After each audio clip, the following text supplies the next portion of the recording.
시편 39편 1절부터 4절. 시편 39편은 다윗이 시험에 든 이야기를 고백하고 있습니다. 자, 우리가 신앙생활 하다 보면 시험에 들 때가 있죠. 마음속에 우리 뜻과 맞지 않을 때, 또는 마음이 섭섭한 것이 있을 때 시험에 들 수가 있습니다. 또는 다른 사람이 한 말 때문에 시험 들 수도 있고요. 또 교인과의 관계, 또 세상에서 살아가면서 힘들고 어려우면 왜 나는 이렇게 힘들고 어려운가 시험에 들 수 있습니다.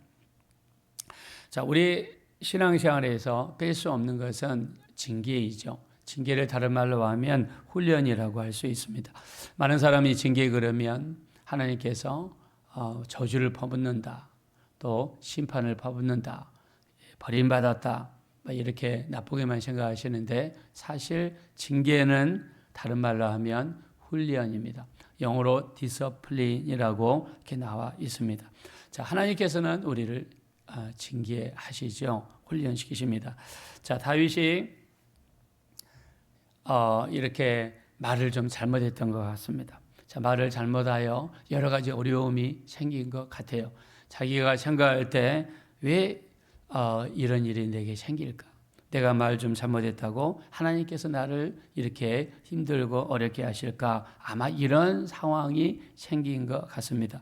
자, 그래서 하나님 앞에 조금 삐진 것 같아요. 약간 사소한 마음이 들었습니다. 자, 그걸 엿볼 수 있는 구절이 1절인데요. 한번 1절 다 같이 한번 읽어봅시다. 시작. 내가 말하기를 나의 행위를 조심하여 내 혀로 범죄하지 아니하리니 악인이 내 앞에 있을 때에 내가 내 입에 재갈을 먹이리라 하였도다. 아멘. 자, 우리가 얼른 생각할 때 내 입에 재갈을 먹이리라. 재갈이라 하는 것은 말이라든가 소에 이렇게 코라든가 이렇게 뚫어가지고 주인이 원하는 대로 갈 수 있도록 하는 그런 장치이죠. 말이라든가 소에게 소가 말을 듣지 않을 때 어떤 고통을 주어서 주인의 뜻대로 움직이고자 할 때 쓰는 게 말이라, 이 재갈 이런 것이죠. 그래서 내 입에다가 재갈을 먹인다는 것은 함부로 말하지 않겠다.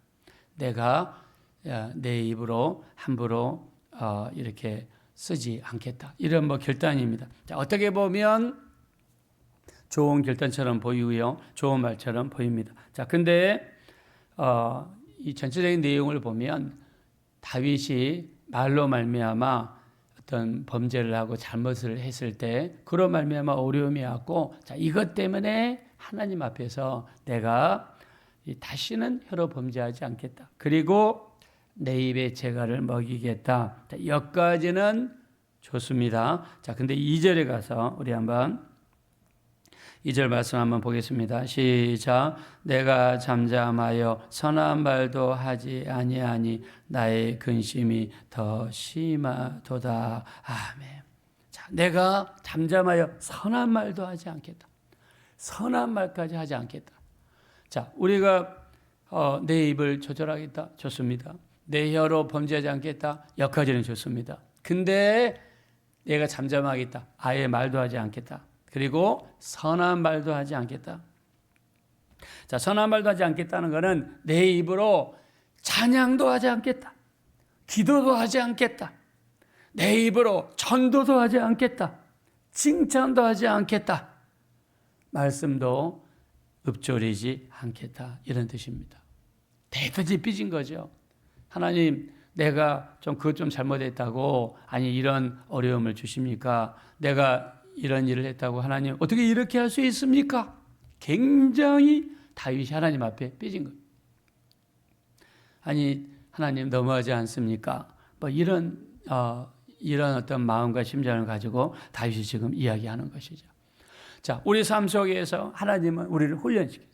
우리가 걷길로 가면 하나님께서 이렇게 차서 안으로 들어갈 수 있도록, 또 다른 방향으로 가면 하나님께서 그걸 깨달을 수 있도록 여러 가지 일을 일으키셔서 다시 돌이킬 수 있도록. 우리 요나를 보십시오. 하나님께서 요나에게 니느웨로 가라. 근데 니느웨는 아수르라는 대제국의 수도입니다. 아수르라는 나라는 성경을 보면 대대로 이스라엘을 괴롭히고 이스라엘 힘들게 하고 쳐들어와서 또 보물을 뺏어가고 물건을 뺏어가고 백성들을 어렵게 만들었어요. 우리나라도 마찬가지죠. 일본이 우리나라에 쳐들어와서 36년 동안 괴롭히고 우리나라 보물을 가져가고 또 우리나라 여자들을 괴롭히고, 자, 이렇게 하니까 그 마음이 아직까지 우리에게 남아있어서 어떤 반일적인 그런 심령이 한 구석에 이렇게 담겨 있습니다. 요나가 니네로 가라 그러니까는 그 원수의 나라, 괴롭힌 나라, 힘든 나라 가기 싫은 거예요. 그래서 마침 다시스로 가는 배가 있어서 다시스로 가는 배를 탔습니다. 배를 타니까 하나님 어떻게 합니까? 하나님께서 바람을 일으키시고 풍랑을 일으키셔서 요나를 물고기 뱃속에 들어가게 하시고 그 뱃속에서 회개하게 하시고 기도하게 하시고 돌이키게 만드시는 이런 역사가 일어났습니다. 이게 징계입니다. 이게 훈련입니다. 우리가 걷길로 빠질 때 안 된다. 그 길은 안 된다. 그리로 가면 안 된다. 하나님이 개입하십니다. 그래서 우리 히브리서 12장 8절에 보니까 징계는 다 받는 것이거늘 만일 너희에게 없으면 사생자여 참 아들이 아니니라 그랬습니다. 징계는 다 받는 것이거늘 만일 너희에게 없으면 사생자여 참 아들이 아니다. 성경에 우리 하나님께서 우리에게 관여하지 아니하시고 훈련하지 아니하시고 징계하지 아니하시면 어느 정도로 말씀하시냐? 너희는 사생자다. 아버지가 없다. 참 아들이 아니다. 이 정도까지 이야기했어요. 이 말이 무슨 말입니까? 하나님은 우리가 자녀이기 때문에 강하게 개입하시고 강하게 인도하시고 우리가 가지치기를 합니다. 어렸을 때 나무가 어리면은 안 좋은 죽은 가지는 솎아내고 또 너무 가지가 많으면 열매가 작아지기 때문에 한 가지에 또 새끼 가지가 많지 않도록 쳐줍니다. 왜 쳐줍니까? 쳐줄 때는 아프죠. 왜 나를 꺾습니까? 왜 나를 자릅니까? 왜 이렇게 나를 못 살게 굽니까? 하지만 그게 그 나무를 위해 더 좋은 거고 열매를 위해서 더 좋은 것이죠. 요한계시록 3장 15절에 보면 우리 주님이 이렇게 말씀하시죠. 내가 내 행위를 아노니 내가 차지도 아니하고 뜨겁지도 아니하도다. 차든지 뜨겁든지 하기를 원하노라. 네가 이같이 미지근하여 뜨겁지도 아니하고 차지 아니하니 내 입에서 너를 토하여 버리리라. 자, 실제로 주님께서 내가 네 행위를 안다. 네가 차지도 않고 뜨겁지도 않다. 내가 너를 네가 이같이 미지근하니 내가 너를 내 입에서 토하여 버린다. 주님이 정말 우리를 토하여 버리겠다는 뜻이 아니라 돌이키라는 거죠. 돌이키라는 거죠. 우리의 영적 현주소를 바라보고 돌이키라는 겁니다. 그러면서 네가 말하기를 나는 부유하여 부족한 것이 없다 하나 네 공고한 것과 가련한 것과 가난한 것과 눈먼 것과 벌거벗은 것을 알지 못하도다. 내게 고난하니 내게서 불려준다는 금을 사서 부유하게 하고 흰옷을 사서 입어 내 벌거벗은 수치를 보이지 않게 하고 안약을 사서 눈에 발라 보이게 하라. 무릇 내가 사랑하는 자를 징계하노니 네가 열심을 내라 회개하라. 주님 말씀입니다. 무릇 내가 사랑하는 자를 징계하노니 우리 주님은 우리를 사랑하시기 때문에 징계라는 것은 버린다, 저주한다, 심판하는 뜻이 아니라 우리를 훈련시켜서 바른 곳으로 돌아오게 한다는 거예요. 이게 하나님의 뜻이 있습니다. 그래서 다윗이 이렇게 하나님 앞에 섭섭한 말을 토로합니다. 하나님, 내가 말 좀 몇 번 잘못했다고 나를 이렇게 하십니까? 나 아예 내 입을 다물어 버리겠습니다. 아무 말도 않겠습니다. 내가 잠잠하여 선한 말도 선한 말까지 하지 않겠습니다. 이런 뜻입니다. 섭섭한 마음을 토로하는 거죠. 아예 말도 않겠습니다. 나 이제 하나님께 기도 안 합니다. 나 이제 하나님께 찬양도 안 할게요. 이런 뜻이에요. 굉장히 삐져있는 상태. 여러분, 우리가 섭섭하고 힘들 때 그렇다고 해서 여러분 기도를 끊어요. 찬양을 끊어요. 마귀에게 썩는 거죠. 기도를 끊는 것은 영적인 호흡이 끊어지는 거예요. 말씀을 끊는 것은 영적인 양식을 끊는 거예요. 그렇다고 해서 여러분 끊어요. 끊으면 안 되죠. 우리 주님은 어떤 삶을 살았습니까? 아무리 바빠도 우리 주님은 아버지께 기도하는 것을 멈추지 않으셨어요. 우리 누가복음 5장 15절과 16절에 보면 수많은 사람들이 말씀도 듣고 고침을 받고자 하여 몰려오되 예수께서 물러가사 한적한 곳에서 기도하시니라 그랬어요. 보세요. 수많은 사람들이 몰려왔어요. 저는 교회 목사로서 너무 부러운 말입니다. 수많은 사람들이 우리 교회에 몰려오고 우리 교회에 몰려오는 역사가 일어났으면 좋겠습니다. 아멘. 수많은 사람들이 예수께 몰려오되 왜 몰려왔냐? 말씀도 듣고 병고침을 받기 위해서 몰려왔어요.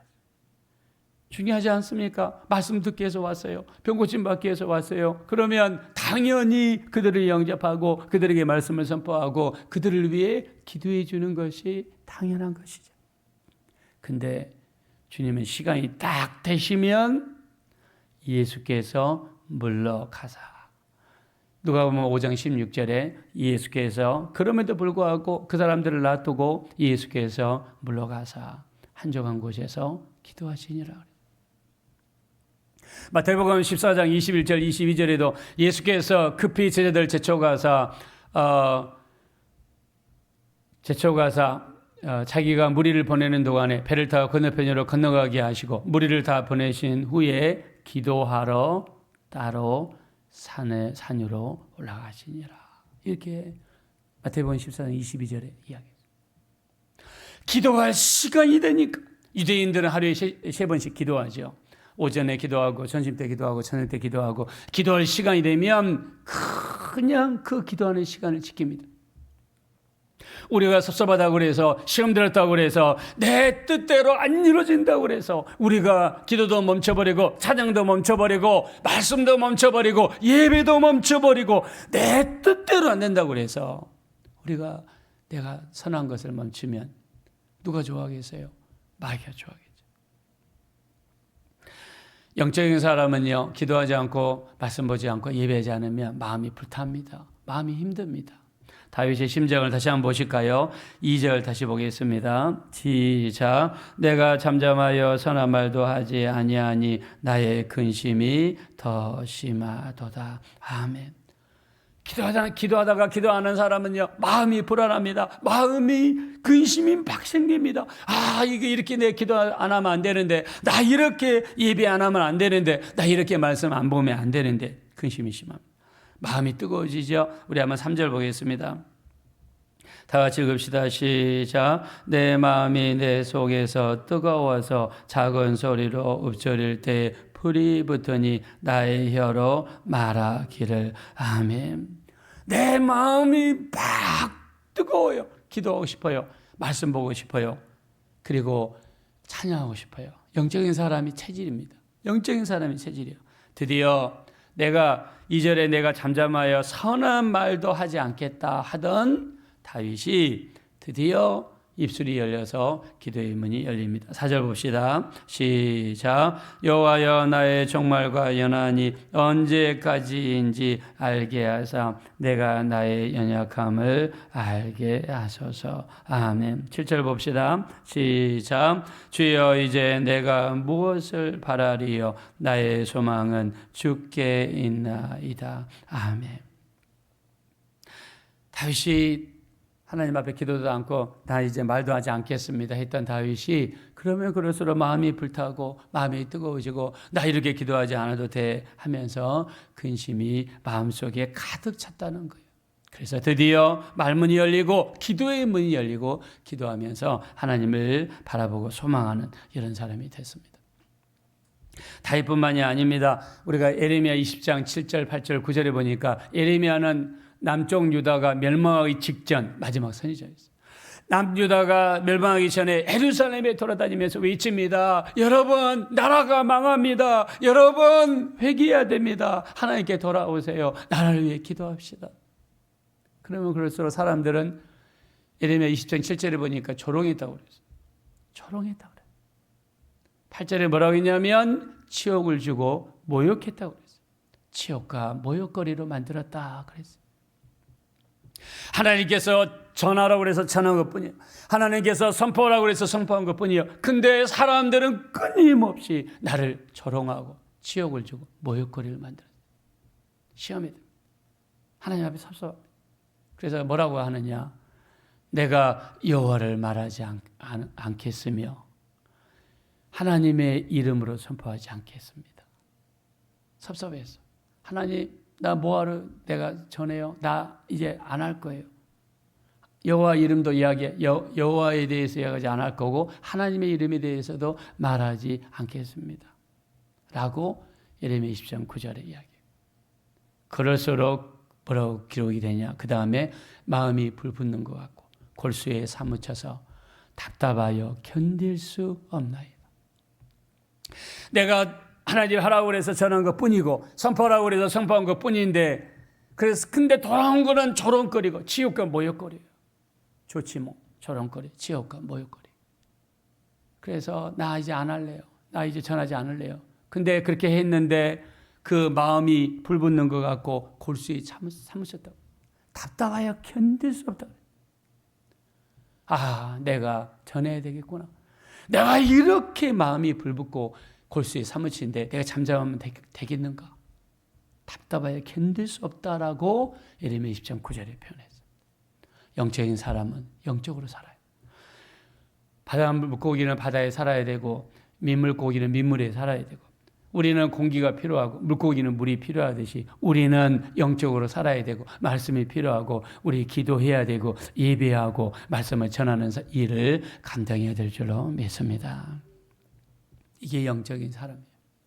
우리는 아무리 섭섭한 일이 당해도 기도를 멈춰서는 안 됩니다. 예배를 중단해서는 안 됩니다. 말씀을 중단해서는 안 됩니다. 아무리 힘들고 어려워도 우리는 끊임없이 기도하고 끊임없이 말씀을 전하는 우리가 되셔서 우리 하나님과 온전한 교제가 끊이지 않고 이어지시는 복된 신앙생활 감당이 되시기를 예수 이름으로 축원합니다. 이 시간 기도할 때 우리 아무리 이 땅에서 힘들고 어렵고 섭섭한 일이 있고 힘든 일이 있고 시험이 들린 일이 있어도 기도를 중단하지 않게 하소서, 말씀을 중단하지 않게 하소서, 예배와 우리 복음 전하는 일을 중단하지 않게 하소서. 나를 통해 주변에 믿지 않는 영혼들을 전하게 하시고 한 명이라도 전도하고 주께로 인도할 수 있는 우리가 되게 해달라고 합심으로 간절히 기도하겠습니다.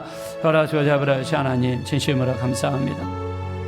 지나다 보면 섭섭한 일이 있을 수 있습니다. 우리를 힘들게 하는 일이 있을 수 있습니다. 그래서 이 기도를 꼭 해야 되는가, 예배를 꼭 해야 되는가, 말씀을 꼭 봐야 되는가 시험이 들 때도 있지만 우리 그것 다 속는 것임을 깨닫게 도와주시고, 어떤 일이 있어도 아무리 바쁘더라도 예수님처럼 예수께서 물러가서 한적한 곳에서 기도하시더라 그랬습니다. 수많은 무리가 몰려와서 말씀도 듣고 고침을 받고자 하되 예수께서 물러가서 한적한 곳에서 기도했다고 했습니다. 우리 하나님, 우리 삶 속에 어떤 일이 벌어진다 할지라도 우리 기도를 멈출 수 없습니다. 말씀을 멈출 수 없습니다. 우리 하나님 앞에 결단하고 작정하게 도와주셔서 우리 기도하며 살리라, 말씀 보며 살리라, 예배하며 살리라, 전도하며 살리라 결단할 수 있는 우리가 될 수 있도록 역사하여 주옵소서.